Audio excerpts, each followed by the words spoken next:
Hello friends, good morning to all of you. कैसे हैं आप लोग? उम्मीद करते हैं कि आप लोग अच्छे होंगे। अब तो आपके जो एग्ज़ाम्स हैं बहुत नज़दीक आ चुके हैं, इसलिए अपनी पढ़ाई पर ध्यान दीजिए। तो आज हम आप लोग के लिए लेके आए हैं क्लास 10 के जो संस्कृत है पीयूषम, उसका चैप्टर नंबर 3 जिसका नाम है आलस कथा, जिसको लिखा है विद्यापति ने। ये चैप्टर बहुत ही इंटरेस्टिंग चैप्टर है। अगर ये चैप्टर आप नहीं पढ़े हैं तो यूट्यूब चैनल पर मेरा डाला हुआ है, उस पर आप सर्च करके देख सकते हैं। आज हम आपके लेके आए हैं आलस कथा का सब्जेक्टिव क्वेश्चन आंसर, जो कि आपके एग्ज़ाम में कई बार पूछा हुआ है। तो चलिए बिना देर किए समझते हैं। सबसे ज़रूरी बात यह है कि अगर आप इस चैनल पर नए हैं तो सब्सक्राइब करना बिल्कुल ना भूलें। और एक बात कि अगर आप ये वीडियो देख रहे हैं तो कॉपी कलम लेके ज़रूर बैठिएगा, क्योंकि ये सारे क्वेश्चन नोट करते चलिएगा, क्योंकि बहुत आपके लिए इम्पोर्टेंट होने वाले हैं। चलिए पहला क्वेश्चन देखते हैं। लिखा है कि आलस कथा का वर्णनीय विषय क्या है। कहने का मतलब ये है कि जो आलस कथा है उसमें हमें किन चीज़ों के बारे में बताया गया है। ये सारे क्वेश्चन पूछे हुए हैं। देखिए इसका आंसर लिखा है कि विद्यापति द्वारा रचित कथा ग्रंथ पुरुष परीक्षा नामक पुस्तक से लिया गया है। चलिए सबसे पहले देखते हैं कि जो चैप्टर है वो किसने लिखा है। जो आलस कथा है वो विद्यापति के द्वारा लिखा गया है, और पुरुष परीक्षा जो पुस्तक है वहाँ से लिया गया है। जो पुरुष परीक्षा पुस्तक है वो विद्यापति के द्वारा ही लिखा गया है, और उसी में से इस चैप्टर को निकाला गया है, तो ये भी उन्हीं के द्वारा लिखा गया है। लिख रहा है कि आलस कथा मानव महत्व एवं दोषों के निराकरण की शिक्षा देता है। ये जो चैप्टर है आलस कथा, वो हमारे जो अंदर बहुत सारे दोष होते हैं, बहुत सारे गुण होते हैं, उन्हीं सारी चीज़ों के बारे में बताता है। आलसियों को दान देने की इच्छा रखने वाले वीरेश्वर ने यह जानने की उत्कंठा प्रकट की थी कि आलसी जीवन जीने की कला का कैसे निर्वहन करते हैं। ये जो आप वीरेश्वर नाम देख रहे हैं वो इस चैप्टर में एक मंत्री का काम किए हैं। कई बार क्वेश्चन पूछता है कि मंत्री कौन थे, तो उसका नाम था वीरेश्वर। वीरेश्वर जो है वो हर इंसान को, चाहे वो गरीब हो, अनाथ हो या किसी तरह का हो, वो सबको खाना पीना देते थे। इसके साथ साथ उन्होंने ये भी सोचा कि जो कुछ नहीं करते हैं, जो आलसी हैं, वो भूख पेट सोते हैं, और मेरे रहते कोई भी मेरे राज्य में भूखे पेट नहीं सो सकता है। तो उन्होंने ये जानने की कोशिश किया कि किस तरह से एक आलसी व्यक्ति का जीवन होता है।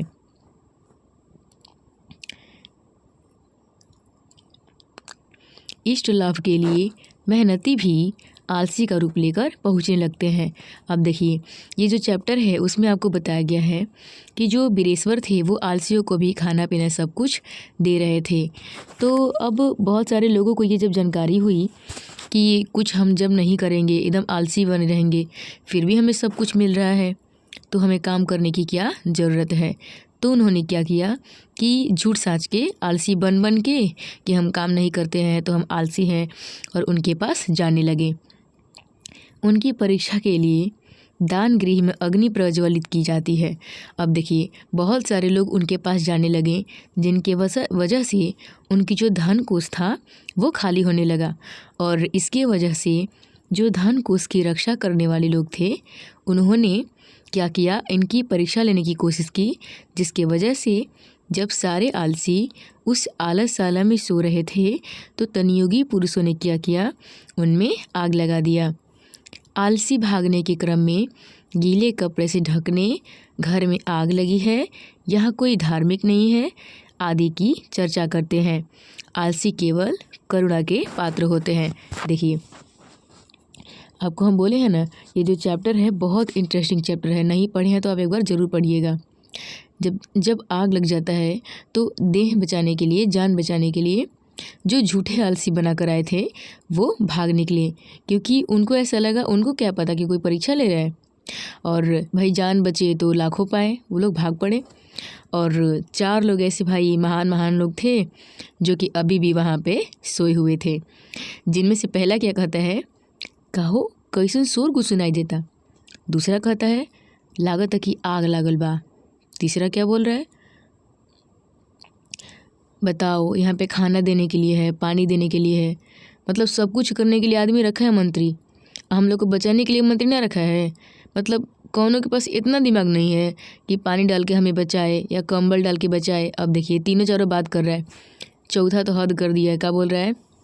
अरे चुपचाप रहो, हम लोग का घर है, जेकर घर है ओकरा घर में आग लगल है, हम लोग क्या करेंगे। ये तीनों चारों आपस में बात कर रहे थे और अंत में जब इनके ऊपर आग की लपटें गिरने वाली थी तो तनयोगी पुरुषों ने इन्हें बचाया। जो आलसी होते हैं वो देखिए करुणा के पात्र होते हैं। अगर कोई दयावान व्यक्ति है, अगर कोई दया करता है तो उनको वो बचा लेगा, उनको वो रखेगा, खिलाएगा, पिलाएगा। लेकिन आजकल के ज़माने में ऐसी व्यक्ति नहीं है, क्योंकि आजकल के ज़माने में आपको पढ़ना लिखना कमाना बहुत ज़रूरी है। ठीक है, तो आजकल के ज़माने में अगर आप आलसी हैं तो बहुत गलत बात है। ये आलस हमारे शरीर को बिल्कुल जिस तरह से लकड़ी को दीमक धीरे धीरे ख़त्म कर देता है, पता भी नहीं चलता है, उसी तरह से ये जो आलस है, हमारे अंदर का जो दोष है, वो धीरे धीरे हमको ख़त्म कर देता है और हमें समझ में नहीं आता है। तो अगर आपके अंदर भी इस तरह की कोई दोष है तो समय रहते आप इसको हटा दीजिए। चलिए, पहला क्वेश्चन में आपने देखा कि वर्ण या विषय पूछा है, मतलब किस चैप्टर में किसके बारे में बताया गया है और क्या बताया गया है। तो ये तो हम लोगों ने शॉर्ट में पढ़ लिया। चलिए दूसरा क्वेश्चन देखते हैं। दूसरा क्वेश्चन लिखा है, किन की क्या क्या गतियां हैं पठित पाठ के आधार पर बताएं। देखिए, किन की क्या क्या गतियां हैं, इसका मतलब ये है कि हमने जब आपको आलस कथा पढ़ाया था तो उसमें हमने बताया था कि जो बच्चे होते हैं उनकी गति के लिए, उनके देखभाल के लिए उनकी माँ होती है। जो पत्नी होती है उनके देखभाल के लिए उनके पति होते हैं। वही पूछ रहा है यहाँ पे, किन की गति के लिए कौन कौन है। चलिए आंसर देखते हैं। गति को यहाँ विशेष रूप से विश्लेषित किया गया है। स्त्री, पुरुष एवं बच्चों की गतियाँ अलग अलग हैं। स्त्रियों की गति के लिए पति होते हैं, बच्चों की गति के लिए माँ होती है, तथा आलसियों की गति कारुणिकता और दयालुता है। देखिए, यही हम आपको बताए हैं। यहाँ पे जो गति है उसको काफ़ी अच्छे से ढंग से बताया गया है ताकि सारे लोगों को समझ में आ सके। देखिए, जो स्त्री होती है, जो पुरुष होते हैं, जो बच्चे होते हैं छोटे छोटे, उन सभी लोगों की देखभाल के लिए, उन सभी लोगों की गति के लिए लोग अलग अलग होते हैं। कैसे? जो बच्चे होते हैं उनकी गति के लिए उनकी माँ होती है, मतलब बच्चे की देखभाल जो भी है, पालन पोषण उनकी माँ करती है। जो पत्नी होती है वो संसार में उसकी गति के लिए उसके पति होते हैं। इसके बाद लिखा है कि जो आलसी होते हैं उनकी गति के लिए दयालु आदमी ही होते हैं। अगर संसार में कोई दयालु नहीं है, कोई दया नहीं कर रहा है, तो आलसी फिर मर जाएंगे, क्योंकि वो खुद काम करेंगे नहीं और कोई दयावान है नहीं कि उन्हें खिलाएगा। तो ये बहुत गलत चीज़ है। अर्थात स्त्रियों की जीवन भंगिमा उसके पति पर निर्भर करती है। हमने आपको बताया ना, स्त्रियां चाहे कितनी भी बड़ी हो जाए, उनको जीवन जीने के लिए एक पति की ज़रूरत जरूर होती है, एक पति की आवश्यकता होती है। बच्चों की जीवन वृत्ति उसकी माँ होती है। जो बच्चे होते हैं उनकी जीवन वृत्ति के लिए माँ बहुत ज़रूरी है, क्योंकि एक माँ के बिना बच्चे की परवरिश नहीं हो सकती है। आलसियों की जीवन वृत्ति दयालुओं पर ही निर्भर करता है। यानी कि अगर इस संसार में कोई दयावान व्यक्ति है, अगर कोई दया करने वाला है तो उसको खिला पिला दे रहा है। अगर कोई दया करने वाला नहीं है तो कौन किसी को खिलाएगा आजकल के ज़माने में। इसलिए ऐसी चीज़ें आपके मन में नहीं होनी चाहिए। चलिए तीसरा क्वेश्चन देखते हैं। तीसरा लिखा है कि आलस कथा पाठ का 5 वाक्यों में परिचय दें। जो आलस कथा चैप्टर है उसका आपको 5 वाक्यों में परिचय देना है, 5 गो सेंटेंस लिख देना है। लिख रहा है, यह पाठ विद्यापति द्वारा रचित पुरुष परीक्षा नामक कथा ग्रंथ से संकलित एक उपदेशात्मक लघु कथा है। देखिए, ये जो चैप्टर है वो विद्यापति के द्वारा लिखा गया है, पुरुष परीक्षा नामक कथा ग्रंथ से लिया गया है। और उपदेशात्मक लघु कथा कहने का मतलब ये है कि एक उपदेश देने वाली छोटी सी कहानी है। विद्यापति ने मैथिली, अवहट्ठ तथा संस्कृत तीनों भाषाओं में ग्रंथ की रचना की थी।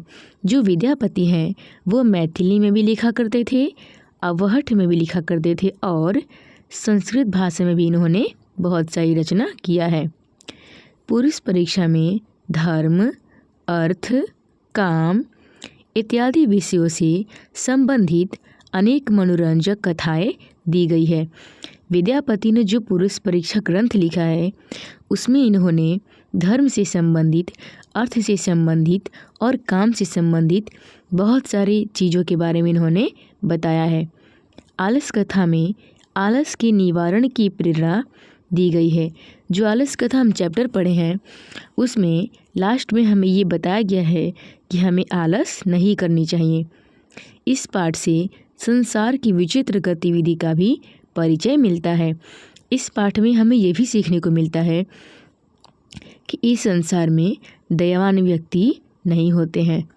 अगर दयावान व्यक्ति हैं तो आलसियों के जीवन है और दयावान व्यक्ति नहीं है तो आलसियों का जीवन व्यर्थ है। चलिए अगला क्वेश्चन देखते हैं। चौथा लिखा है कि आलस कथा से क्या शिक्षा मिलती है। जो आलस कथा चैप्टर है उससे हमें क्या सीखने को मिलता है। पहला दे रहा है, मैथिली कवि विद्यापति रचित आलस कथा में आलसियों के माध्यम से शिक्षा दी गई है कि उनका भरण पोषण करुणाशीलों के बिना संभव नहीं है।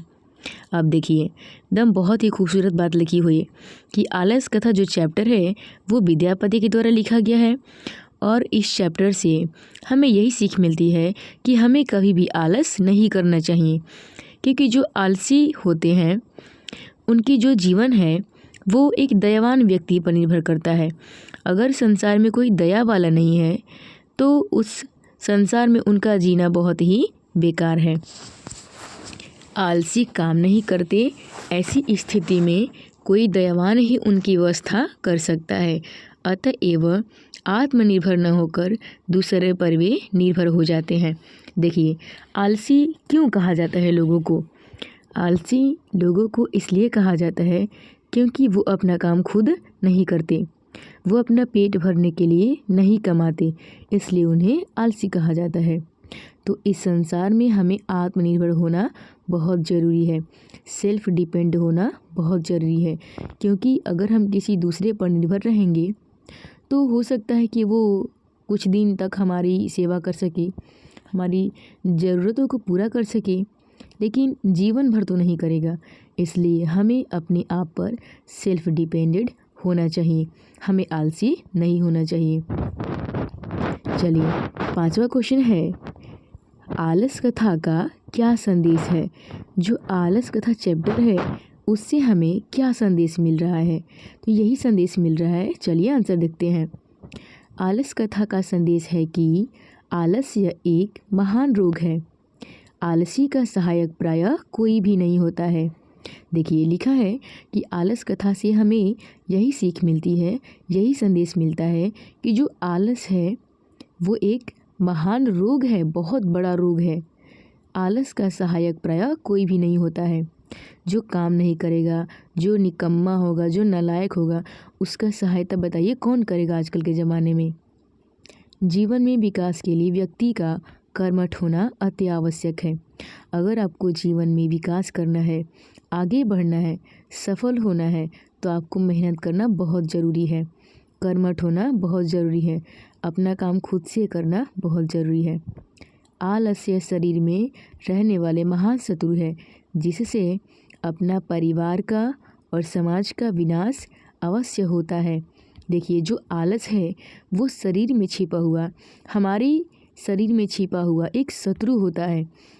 जो देखिए जो इंसान एक दूसरे के शत्रु होते हैं वो बाहर होते हैं, लेकिन जो आलस होता है वो हमारे अंदर ही एक शत्रु छुपा रहता है, जिससे हमारा खुद का तो विनाश होता ही है, साथ ही साथ हमारे परिवार वाले भी खतरे में पड़ जाते हैं। यदि जीवन में विकास की इच्छा रखते हैं तो आलस्य त्याग कर उद्यम को प्रेरित हो। लिखा हुआ है बहुत ही अच्छी बात कि यदि आप चाहते हैं कि जीवन में हम विकास करें, हमारे पास सब कुछ हो आने वाले टाइम में, किसी दूसरे पर हमें निर्भर ना रहना पड़े तो हमें आलस को त्याग कर देनी चाहिए। चलिए 6 क्वेश्चन पूछ रहा है कि आलसी पुरुषों को आग से किसने निकाला। जो आलसी लोग थे, जो बताया ना 4 गो, उसमें अभी भी सोए हुए थे। इतने वो लोग आलसी थे कि अपने मुख पर से चादर भी नहीं हटा रहे थे।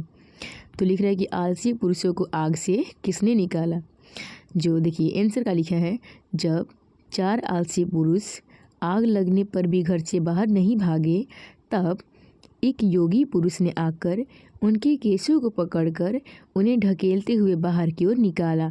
इस प्रकार आलसी पुरुष आग से बच गए। देखिए जो तनयोगी पुरुष थे जिन्होंने आग लगाया था, वो बाहर से सारे नज़ारे को देख रहे थे। जब उन लोगों ने देखा कि उन आलसियों पर, उन चारों लोगों पर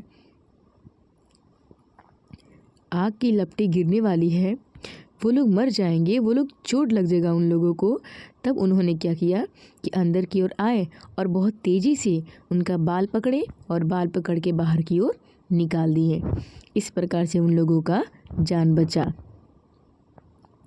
7वां क्वेश्चन है, चारों आलसी पुरुष आग से किस प्रकार बचना चाहते थे। देखिए किस प्रकार बचाए वो तो हमने पढ़ लिया, वो जो चारों थे वो किस प्रकार बचना चाहते थे ये पूछ रहा है। तो आंसर है, चारों आलसी पुरुष आग लगने पर भी घर से नहीं भागे। शोरगुल सुनकर वे जान गए थे कि घर में आग लगी हुई है। वे चाहते थे कि कोई धार्मिक एवं दयालु व्यक्ति आकर आग पर जल, वस्त्र या कंबल डाल दे, जिससे आग बुझ जाए और वे लोग बच जाएं। देखिए जो चारों पुरुष थे, जो चारों आलसी पुरुष थे, वो इतने आलसी थे कि अपने मुख पर से जो चादर था उसको भी नहीं हटा रहे थे। तो वो लोग भागेंगे क्यों? उन लोगों को इतना पता था कि जिस घर में वो लोग सोए हैं उस घर में आग लगा हुआ है, वो लोग जल सकते हैं। लेकिन वो लोग इतने आलसी थे कि मन में सोच रहे थे कि काश कोई आता, आग पे पानी डाल देता, चाहे हम पे कंबल डाल देता और ये आग बुझ जाता और हम बच जाते, लेकिन अपना से तो हम नहीं उठेंगे। ठीक है, ये सारी चीज़ें अपने मन में सोच रहे थे, काश हमको कोई बचा लेता। देखिए 8वां क्वेश्चन है, आलस कथा पाठ के आधार पर लेखक के विचार स्पष्ट करें। जो आलस कथा चैप्टर है उसमें जो लेखक हैं उनका विचार क्या है, चलिए देखते हैं। लिखा है कि आलस कथा पाठ में लेखक विद्यापति ने एक विचार को स्पष्ट करते हुए कहा है कि आलसी व्यक्ति बिना परिश्रम किए हुए जीवन व्यतीत करना चाहता है। कारुणिक व्यक्ति के बिना वह अपनी मौत से भी नहीं बच पाता है। आलस्य शत्रु के समान है। देखिए ये जो चैप्टर है आलस कथा, उसमें लेखक का विचार यही है कि जो आलसी होते हैं वो बिना मेहनत किए अपना जीवन पार करना चाहते हैं, अपना जीवन निर्वहन करना चाहते हैं, और वो इतने आलसी होते हैं कि वो अपने मौत से भी नहीं डरते हैं और मौत से ही बचने का प्रयास नहीं कर सकते हैं। और जो आलस होता है वो हमारे जीवन का सबसे बड़ा शत्रु होता है, जो हमारे अंदर ही छिपा रहता है। इसलिए हमें आलस नहीं करना चाहिए। देखिए 9 क्वेश्चन है कि आलस कथा का सारांश लिखें। सारांश कहने का मतलब ये है सारा अंश, यानी कि जो आप चैप्टर पढ़े हैं उसमें से आपको एक बार खुद के मन में याद करना है कि वो कहानी शुरू से कैसे था, कैसे कैसे चला था, कैसे ख़त्म हुआ था, और उसको लिख देना है। चलिए पढ़ते हैं। बिरेश्वर मिथिला में रहते थे। वो एक मंत्री थे। वो स्वभाव से दानशील और दयावान थे। वो अनाथों, निर्धनों को प्रतिदिन भोजन देते थे। इससे आलसी भी लाभान्वित होते थे। आलसियों को इच्छित लाभ की प्राप्ति को जानकर बहुत से लोग बिना परिश्रम तोंद बढ़ाने वाले वहाँ इकट्ठा हो गए। इसके पश्चात आलसियों के ऐसा सुख देखकर धूर्त लोग भी बनावटी आलसी दिखाकर भोजन प्राप्त करने लगे। इसके बाद अत्यधिक धन व्यय देखकर साला चलाने वाले लोग विचार किए कि छल से कपटी आलसी भी भोजन प्राप्त करते हैं। यह हम लोगों की गलती है। अतः उन आलसियों की परीक्षण करने हेतु उन्होंने आलसशाला में आग लगाकर हल्ला कर दिया। इसके बाद घर में लगी आग को बढ़ती हुई देखकर सभी धूर्त भाग गए, लेकिन 4 पुरुष अग्नि के आभास पाकर भी अपने स्थान पर यथावत बने रहे। बात करने लगे कि उन्हें कोई इस अग्नि से निकाल देता। अतः व्यवस्थापक इस संबंध में उनकी आपस की वार्तालाप को सुनकर बढ़ी हुई अग्नि ज्वाला से रक्षण हेतु उन्हें निकाल दिया। असली आलसियों की पहचान करते हुए उन्होंने पाया कि आलसी स्वयं अपना पोषण नहीं कर सकते, वे देव या दयावान लोगों की दया पर ही जीवित रह सकते हैं। अतः उन्हें मदद की पूर्ण ज़रूरत है। इसके बाद उन 4 आलसियों को पहल से अधिक चीज़ें मंत्री देने लगे। चलिए हम इसको समझते हैं। देखिए, एक जगह था जिसका नाम था मिथिला। उसमें एक मंत्री रहते थे जिसका नाम था बीरेश्वर। और बीरेश्वर बहुत धनवान थे, बहुत दानशील थे और बहुत कारुणिक थे। यानी कि वो ऐसे मंत्री थे जिनसे किसी व्यक्ति का दुख नहीं देखा जाता था। उनके वो सोचते थे कि हमारे रहते कोई भी हमारे राज्य में भूखे पेट नहीं सो सकता। तो उन्होंने क्या किया कि अपने राज्य में जो गरीब थे, जो अनाथ थे, जो दुर्गति थे, जिनका कोई नहीं था, उनको वो खाना पीना सब कुछ दिया करते थे। इसके साथ साथ जो कोई काम नहीं करते थे, जो आलसी थे, उनको भी ये सब कुछ दिया करते थे। अब हुआ क्या कि कुछ लोगों को पता चला कि एक मंत्री है वीरेश्वर, जो कि कोई काम नहीं करता, इंसान उसको भी खाने पीने के लिए देता है, सब कुछ देता है। तो बहुत सारे लोग बोले कि हम लोग इतना सारा काम करके पैसा कमा रहे हैं, इससे तो अच्छा है कि वहीं जाएं और बोले कि हम भी आलसी हैं और सब कुछ लें आराम से। क्या कुछ नहीं करना है, बस आराम से बैठना है, सोना है, खाना है, पीना है और क्या करना है, सब कुछ लेना है। तो हुआ क्या कि बहुत सारे ऐसे लोग थे जो कि बिना माने मतलब के काम न करने के चक्कर में आलसी बनकर और इनके पास आ गए। इन्होंने आलसियों के लिए एक आलसशाला बनवाया था जिसमें आलसी लोग रहा करते थे। तो जो धूर्त लोग थे, जो झूठ साच के आए थे, वो भी उसमें रहने लगे और इनके द्वारा दिया जाने वाला खाना पीना वस्त्र सब कुछ लेने लगे। अब हुआ क्या कि धीरे धीरे इतने सारे लोग वहाँ पे बढ़ गए कि जो बीरेश्वर का धन कोष था वो धीरे धीरे खाली होने लगा, धीरे धीरे कम होने लगा। तो जो धन कोष की देखभाल करने वाले थे तनयोगी पुरुष, उन्होंने सोचा कि भाई हमारे जो राजा हैं वो तो अच्छा काम करते हैं, मतलब जिसके पास कुछ नहीं है उसको देते हैं, किसी को भूखे पेट नहीं रख सकते हैं। लेकिन ये तो गलत हो रहा है, इनका जो धन कोष है वो धीरे धीरे खाली हो रहा है। ऐसा लग रहा है कि बहुत सारे लोग झूठ के भी यहाँ पे लूट रहे हैं।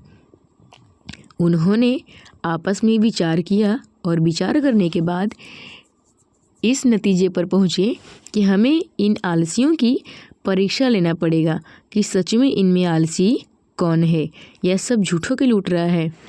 तो उन्होंने परीक्षा लेने के लिए क्या किया कि आलसशाला जिस घर में वो लोग सो रहे थे उसी घर में इन्होंने आग लगा दिया जब सारे लोग सो रहे थे।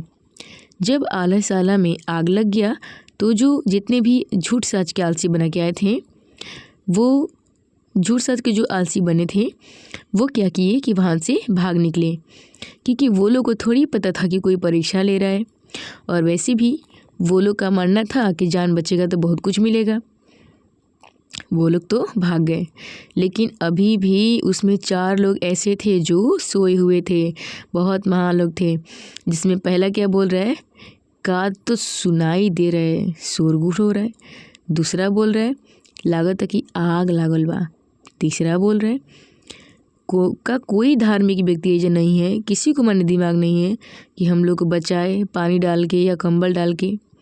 चौथा बोल रहा है, अरे चुपचाप सूते न दो, आग लगल है तो हम लोग का घर है, जेकर घर है उजानेगा। मतलब वो चारों इतना आलसी था कि अपने चेहरे के ऊपर से जो कंबल था उसको भी वो लोग नहीं हटा रहा था, जो चादर था ओढ़े हुए उसको भी वो लोग नहीं हटा रहा था। जब उन चारों के ऊपर जो आग लगी थी वो गिरने वाली थी, वो चारों को चोट लगने वाला था, तो जो तनयोगी पुरुष थे उन्होंने क्या किया, उन्हें बचा लिया। उनके जो बाल थे बड़े बड़े हो चुके थे, क्योंकि वो लोग इतने आलसी थे कि बस खाते पीते थे और लेट जाते थे, कुछ काम नहीं करते थे। तो बाल मूछ जो उनका था वो भी काफ़ी बढ़ चुका था।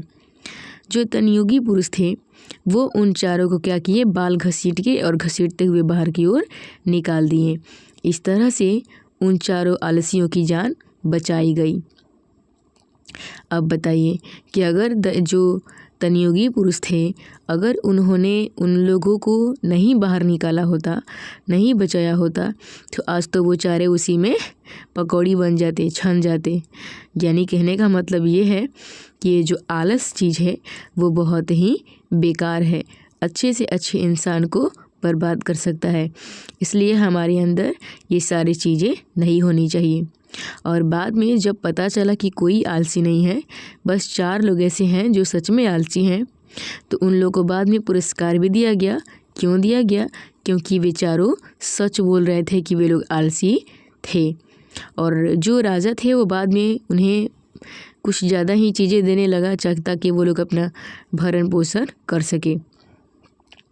तो चलिए आज का वीडियो इतना ही, मिलते हैं नेक्स्ट वीडियो में, तब तक के लिए बाय, बेस्ट ऑफ लक, पढ़ते रहिएगा।